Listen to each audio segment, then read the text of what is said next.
Hello दोस्तों, कैसे आप सब? आप सभी का स्वागत करती हूँ मैं Sanam Patel. Praise the Lord. चलिए शुरू करते हैं हमारी आत्मिक जर्नी सकारात्मक बातों के साथ। आज हम बात करेंगे कि 5 रूल्स ऑफ हैप्पीनेस। हमारे जीवन में खुशियों की देखिए कमी नहीं होती है, लेकिन हम उसे कमी में डाल देते हैं। क्यों? क्योंकि हम जो सोचते हैं ना, हमारी जो सोच से अलग चीज़ें होती है, चलती रहती है, वो हमारे मन मुताबिक नहीं चलती, वो हम एक्सेप्ट नहीं करते। हमारे आसपास जितनी भी अच्छी चीज़ें हो, खुशियाँ भरी चीज़ें हो, छोटी-छोटी चीज़ें हों, हम उसे नज़रअंदाज कर देते हैं। हम खुश रहना नहीं जानते या सीखे ही नहीं, कह लीजिए। हम अपने आप में दुखी रहते, परेशान रहते, चिंतित रहते। लेकिन हम सुख सुविधा हमारे आस-पास है, ऑलरेडी हमें मिली हुई है, उसमें हम खुश रहना नहीं जानते हैं। तो आज हम बात करेंगे 5 रूल्स ऑफ हैप्पीनेस। वचनों के द्वारा जो बाइबल हमें बताती, सिखाती कि ऐसे कौन से 5 कारण हैं जिसके कारण हम अपने जीवन में आनंद से वंचित रखते, खुशी से भर सकते हैं जिसको हम। सबसे पहला वचन देखेंगे, इफिसियों अध्याय 4 का वचन 32। और एक दूसरे पर कृपाल और करुणामय हो, और जैसे परमेश्वर ने मसीह में तुम्हारे अपराध क्षमा किए, वैसे ही तुम भी एक दूसरे के अपराध क्षमा करो। हम जब है ना, जिससे हमारा बुरा किया है या उससे माफ करने की बात आती है, या परमेश्वर ने जैसे कहा है, परमेश्वर ने भी तो हमें माफ किया है ना, जैसे हम पाप में जीवन में थे, सारी गलतियां गुनाह के लिए माफ करके हमारे ऊपर से जो बोझ था ना पाप का, वो हल्का हो जाता है। हमारा मन है ना एकदम हल्का होता है, साफ हो जाता है। और कई बार ये जो बोझ है ना, हमें जीने से ना वंचित कर देता है। बोझ भरा जीवन जो है ना, हमें जीने नहीं देता। जब हमारा मन हल्का होता है ना, जब हम पाप को मान लेते, अंगीकार करते और दूसरे के पापों को, दूसरों ने हमारे प्रति किया है बुरा, उसको माफ कर देते हैं, तो ये जो भार लेके, वजन लेके हम नहीं जीते हैं। और इस सबसे टफ और सबसे मुश्किल काम है, यकीन मानिए मेरे जीवन में भी बहुत मुश्किल काम था, बहुत भारी वाला काम है कि दूसरे, जिस इंसान ने मेरे साथ बुरा किया है, जिसने मेरे जीवन को बर्बाद किया, जिसने मेरे परिवार को बर्बाद किया, मेरे करियर को बर्बाद किया, मेरी सारी अच्छी चीज़ों को छीन लिया, नष्ट कर दिया, उसके बावजूद उसे माफ़ करना बहुत टफ है, बहुत मुश्किल है, लेकिन नामुमकिन नहीं है। क्योंकि प्रभु ने भी हमें माफ़ किया है, हमारे हर पाप श्राप से हमें शुद्ध किया है, और हम प्रभु के बच्चे हैं, तो हमें माफ़ कर देना चाहिए। एक दूसरे के प्रति कृपा दिखानी चाहिए, करुणा दिखानी चाहिए। जैसे परमेश्वर मसीह में हमें हमारे अपराधों से क्षमा करता है। प्रार्थना भी तो यही कहती है, जैसे मैंने अपने अपराधियों को क्षमा किया, वैसे ही तू मेरे अपराधों को क्षमा कर। तो जब तक मैं क्षमा नहीं करूंगी, तो मेरे अपराध कैसे क्षमा होंगे? है कि नहीं? तो अपने मन का जो बोझ है ना, दूसरों के प्रति, दूसरों के कारण माफ करना, और नहीं माफ करना, खुद ने गलती की है या सामने वाले ने गलती की है, ये माफी है ना, बहुत मैजिकल इफेक्ट करता है, बहुत बड़ा इलाज है। सुख की कहते हैं ना, सुनहरी सीढ़ी पे चढ़ा देता है ये। तो माफ करना सीखिए। चाहे आपकी गलती हो तो माफी मांग लीजिए, वरना सामने वाले की है तो माफ कर दीजिए। चाहे किसी भी प्रकार की कोई भी गलती क्यों ना हो। मैंने ऑलरेडी मेरे जीवन के बारे में बहुत सारी बातें कही हुई है पास्ट के वीडियो में, आप देख सकते हैं। बहुत लोगों ने मेरे घर बार से लेके, मेरे बैंक बैलेंस से लेके, मेरी पर्सनल लाइफ से लेके, मेरी प्रोफेशनल लाइफ पूरी तरह डिस्ट्रॉय की है, लेकिन प्रभु के ऊपर मैं आश्रित रही। वो शांति, वो प्रेम, वो आनंद मेरे अंदर कायम रहा। तो हमें है ना, ये जो रूल है ना, सबसे मेजर, सबसे मुख्य, सबसे पावरफुल, सबसे खास, माफ करना, वो कभी नहीं भूलना चाहिए। हमें माफ करना सीखना है। किसी भी स्थिति में, किसी भी हालत में, कितनी भी बड़ी गलती क्यों ना हो, माफ कर देना चाहिए। तो सबसे बड़ी बात है, माफ करो, फॉरगिव। दूसरा कुरिन्थियों अध्याय 10 का 12 वचन कहता है कि क्योंकि हमें हिया नहीं कि हम अपने आप को उनमें से एक ऐसे कितनों के साथ गिने, या उनसे अपने आप को मिलाए जो अपनी प्रशंसा करते हैं और अपने आप को आपस में नाप तोल के एक दूसरे से मिलान करके मूर्ख ठहरते हैं। देखिए, कई बार क्या हो जाता है ना, हम अपने आप को दूसरों से बहुत बेहतर साबित करने की होड़ में लग जाते हैं कि मैं उससे बेहतर हूँ, मैं उससे बेटर हूँ, मैं उससे अच्छा कर सकता हूँ या कर सकती हूँ। I am the best. ये जो आई एम द बेस्ट है ना, ये गलत है। आप बेस्ट हो, नो डाउट। परमेश्वर की क्रिएशन है भाई, हर एक मनुष्य परमेश्वर की क्रिएशन है, हर एक अपनी अपनी जगह बेस्ट है, हर किसी में अपनी अपनी जगह टैलेंट है। जो मुझ में है वो आप में नहीं है, जो आप में वो मुझ में नहीं है। तो ऐसे हमारे आसपास जितने भी हमारे रिश्तेदार, दोस्त, दुश्मन, कोई भी, सब में अपने अपने टैलेंट है। लेकिन हम क्या करते हैं, नहीं, सारे टैलेंट सिर्फ मेरे ही अंदर है, सब कुछ मुझे ही आता है, हम ये साबित करने में दूसरे को नीचा दिखा देते, दूसरे को तुच्छ जानते हैं, नीची नज़रों से देखते। ये साबित करने में हम कितने ही पाप से हम घिर जाते हैं। जलन, घमंड, ईर्ष्या, झूठ, फरेब। तो हमें क्यों अपने आप को पाप की गठरी में बांधना है? क्यों कंपेयर करना है भाई? जो सामने वाला है, जो कमा रहा है, चाहे वो महल में क्यों ना रह रहा हो, वो उसने अपनी मेहनत की, वो उसका योग्यता या उसका जो भी पाप पुण्य वो जाने। मैं जिस घर में रह रही हूँ, चाहे 2 BHK हो, 1 BHK हो या बेडरूम ना ही हो, जैसा भी घर वो मेरा है, वो मुझे परमेश्वर ने दिया है। जरूरी नहीं है कि महल में रहने वाला बहुत सुखी है, और जरूरी नहीं है कि आपके पास छोटा घर है तो आप दुखी हो।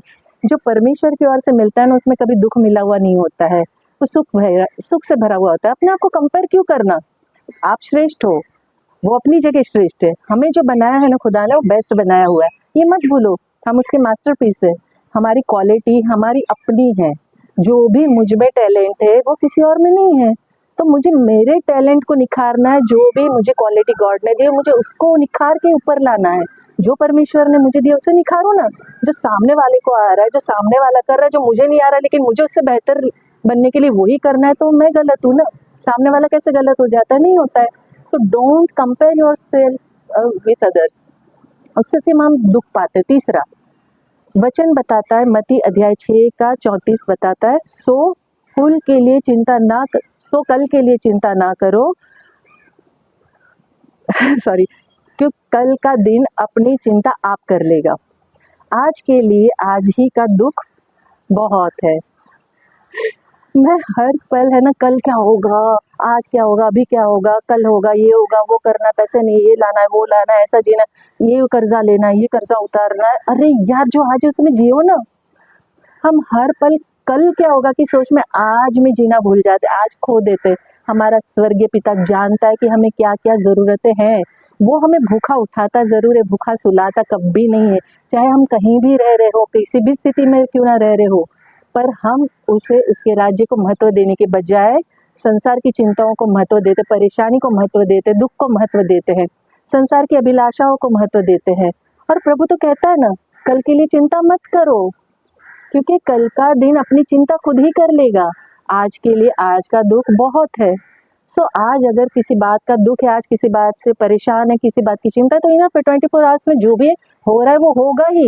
उसका सामना करना है, परमेश्वर के आगे रखना है, परमेश्वर से मार्गदर्शन मांगना है, प्रार्थना करनी है और प्रभु पे अपना बोझ डाल देना है। बात खत्म। सिंपल है, बहुत सिंपल है। अपने दुख का पोटला बांध के जीना नहीं है। प्रभु पे सब उड़ेल दो, डाल दो, नहीं करना है। Don't worry about the past, future, present, whatever. नहीं, जो हम में है आज है। आज मैं बात कर रही हूँ, मैं खुश हूँ। मैं वीडियो बना रही हूँ, मैं खुश हूँ। मैं आप तक अपनी बात पहुंचा रही हूँ, मैं खुश हूँ। प्रभु के मैसेज को दे रही हूँ, खुश हूँ। अब इसमें मुझे व्यू नहीं आ रहे, कोई मुझे देख नहीं रहा है, कोई सुन नहीं रहा है, कोई समझेगा कि नहीं समझेगा, मेरी बात सही पहुंचेगी कि नहीं, अरे उसको तो करोड़ों मिलियन बिलियन है, मुझे तो कोई देखता नहीं। नहीं देखता, नहीं देखता, कोई बात नहीं है। कोई अगर नहीं देख रहा है, वो अपना लॉस कर रहा है, मेरा लॉस थोड़ी कर रहा है। मैं तो अपना काम कर रही हूँ। मैं प्रॉपर बात अपने प्रभु के राज्य की आपके सामने रख रही हूँ, वचनों के द्वारा आपको जीने का सही दिशा, सही मार्गदर्शन दे रही हूँ। जितने सुनते वो ब्लेस्ड है, जो नहीं सुनते वो भी कहते हैं ना कभी ब्लेस्ड होंगे, वो परमेश्वर के राज्य में जाएंगे। तो मुझे उसके बारे में चिंता करने की क्या जरूरत है? प्रभु कहता है ना, तुम बीज बो, कोई और पानी डालेगा, कोई और सींचेगा और कोई और काटेगा। मैंने मेरा काम किया, उसके बाद में उसकी चिंता क्यों करने बैठो? ये मैंने अपना एग्जाम्पल दिया। आप अपने अपने क्षेत्र में देख लो कि आपको चिंता करने की जरूरत ही क्या है।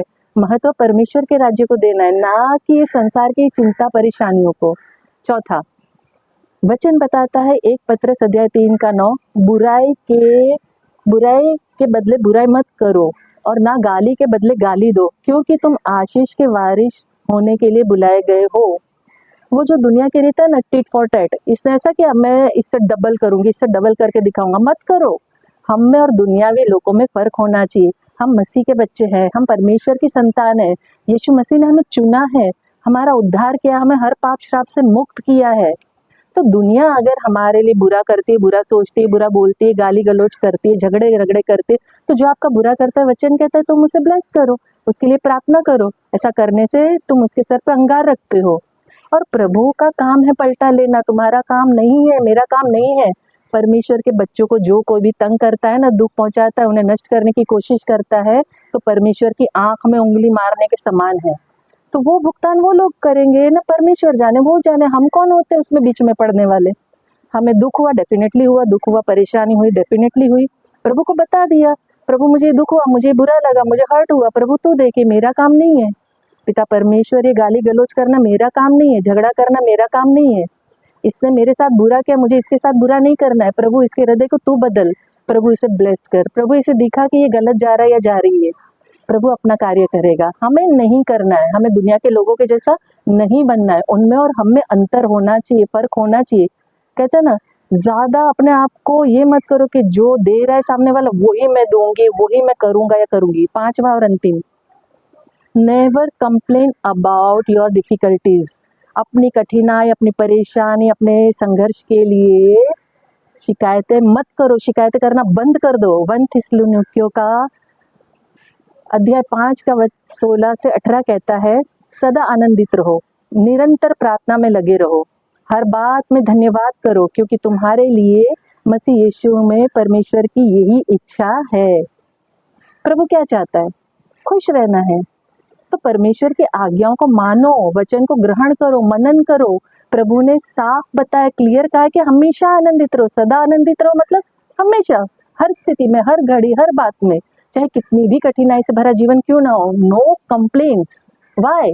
परेशानी आई है, दुख आया है, तकलीफ आई है, संसार में है तो आएगी ही, ऐसा नहीं है कि नहीं आएगी। मैं यीशु मसीह को मान लिया तो परेशानी नहीं आने वाली, ये बाइबल में कहीं नहीं लिखा है। और अगर ये कोई कहता है तो वो झूठा है, क्योंकि परमेश्वर ने कहीं नहीं कहा कि दुख परेशानी नहीं आएगी, वो आएगी ही, लेकिन उसके सामना करने का सामर्थ परमेश्वर देता है। और परमेश्वर का अनुग्रह और शांति और आनंद हमारे अंदर रहती है, तो हमें वो सारी बातें बोझ नहीं लगती है, क्योंकि हमारा बोझ तो परमेश्वर ने ले लिया है। लेकिन वो कब लेता है? जब हम वचनों का मनन करते, उस पर चलते हैं, निरंतर प्रार्थना में लगे रहते, मतलब हर घड़ी, हर वक्त। और ये जरूरी नहीं है कि भाई घुटने पे आकर आप प्रार्थना करो, 24 घंटे आप रूम बंद करके प्रार्थना करो, नहीं नहीं नहीं, ऐसा कोई जरूरी नहीं।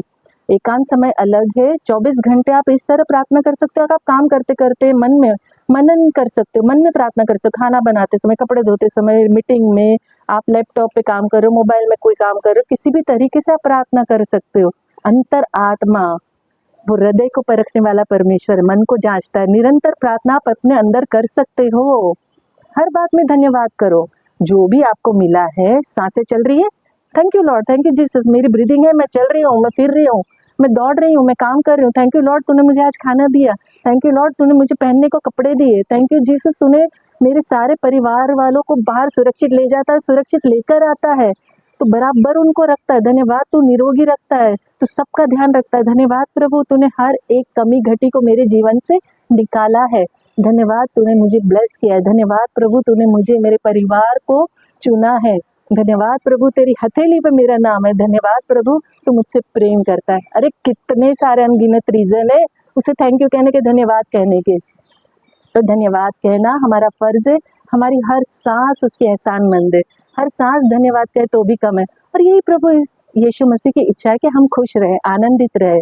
तो उसके बहुत सारे सिंपल 5 रूल्स है। पहला, किसी से नफरत मत करो, डोंट हेट एनीवन। सेकंड, किसी से कंपेयर मत करो अपने आप को, किसी से मतलब अपने आप को जोड़ो मत, तुलना मत करो अपने आप की किसी भी बात में। तीसरा, मतलब कल की चिंता मत करो, पास्ट फ्यूचर प्रेजेंट, क्या होगा मत सोचो, चिंता मत करो, आज क्या होगा, कल क्या होगा, पिछला क्या गुजर गया, अब क्या होने वाला, ना ना ना ना ना भाई, जो आज है उसमें जीना है, कल की चिंता कल खुद कर लेगा, है ना। चौथा है, किसी से भी उम्मीद मत रखो, कोई बुरा बोल रहा है, बुरा कर रहा है, तो वैसा आप मत भरो, जो दे रहा है सामने वाला वो मत दो, टिट फॉर मत करो। पांचवा, never complain about your difficulties, अपनी कठिनाई के लिए, अपने परेशानी के लिए, अपने संघर्ष के लिए शिकायतें मत करो। आप जीवन में अपना गोल बना लो, सब सही हो जाएगा। Put God first, pray more, thank God every day, forgive those who had trouble you, hurt me, focus on Jesus more than this world, ask God for help more, trust God always। खत्म, finish, हो गई ना खुशियों से भरा जीवन। 5 rules of life यार, बहुत सिंपल है, आरामदायक, बहुत खुशनुमा और बहुत प्यारी जिंदगी है। उसे जीना सीखो, हमें उसे अच्छे से जीना है, पवित्रता में जीना है, शुद्धता में जीना है, और उस जीवन का सही उपयोग करना है परमेश्वर के राज्य के लिए। और आखिर में जैसे मैं अंत में कहती हूँ, मैं दिल से चाहती हूँ आप खुश रहें, अपनों को खुश रखें और हमेशा मुस्कुराते रहें। शांति, शालोम और सलाम आपके नाम।